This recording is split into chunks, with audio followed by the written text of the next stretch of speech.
فوزي لكشع عامل كنترول على التحكيم وموجه البطوله للمغرب. فوز باهت وماسخ لمنتخب المغرب. انا اسف لكل اخواتي المغاربه اللي هيتضايقوا مني من الكلام ده فيديو هجومي على منتخب المغرب.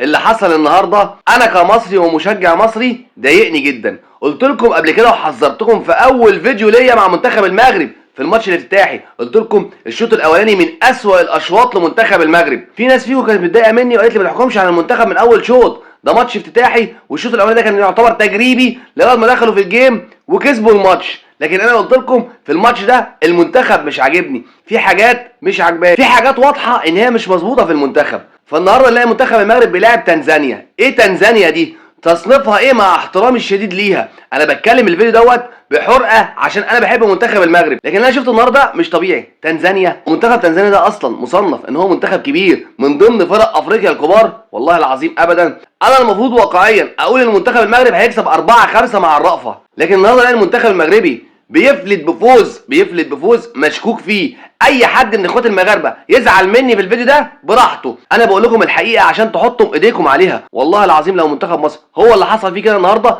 انا كنت هطلع اصلكم كمان. انا دلوقتي بتكلم معاكم كمان بادب، انا بقول ايه، الفت نظركم بادب، لكن انا بكلمك واقعيا.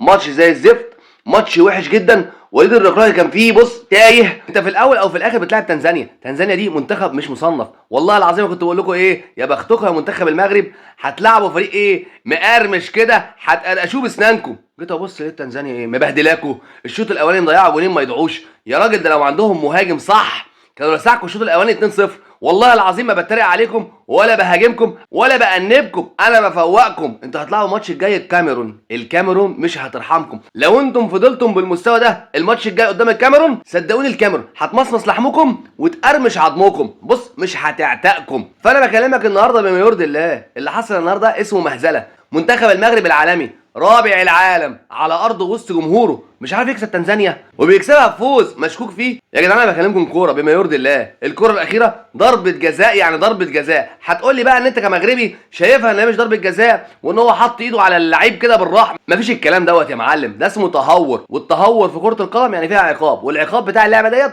ضربه جزاء صريحه. فانا بقول لك اهو مبروك عليك يا عم وانت كسبت والنتيجه اتحسبت، بس انا بكلمك عشان تفوق للي جاي. لو فضلت بالفكر ده وباللعب ده قدام الكاميرون مش هيرحموك وهيهنوك على ارضك وسط جمهورك. منتخب المغرب يحصل فيه كده على ارضه وسط جمهوره لازم يبقى فيه وقفه. وخلي بالكم من حاجه، موضوع ضربه الجزاء اللي ما اتحسبتش ديت وان الحكم اصلا ما راحش حتى للفار يشوفها هيبقى فيها شكوك كبيره جدا، والناس اصلا بترغي وترط في الموضوع دوت. فكده هيصبح ان الماتش الجاي قدام الكاميرون اي حكم هيحكم الماتش دوت هيبقى عليه ضغط عصبي انه يخاف يغلط. لقيت قلب جد ان فوزي لكشع عامل كنترول على التحكيم وموجه البطوله للمغرب. ده هيبقى كلام كبير قوي وكلام قاسي. فممكن نلاقي الماتش الجاي الحكم اللي هيحكم ماتش الكاميرون والمغرب ضد المغرب، او على الاقل لو في فاول للمغرب مش هيحسبه، هيخاف يحسبه للامور تزيد. فانا بقول لكم اهو راجعوا حساباتكم من النهارده. ماتشوه الجاي مع الكاميرون ماتش حياه او موت، انت على ارضك وسط جمهورك. لو خرجت بماتش وحش هيبقى شكلك وحش قوي. انا بقول لهم الكلام ده محبه واخويه، انا مش عايز حد يزعل مني. والله لو منتخب مصر كنت هقول كده واختار. لو الفيديو عجبك اشترك في القناه، فعل الجرس، تابعني، والسلام عليكم.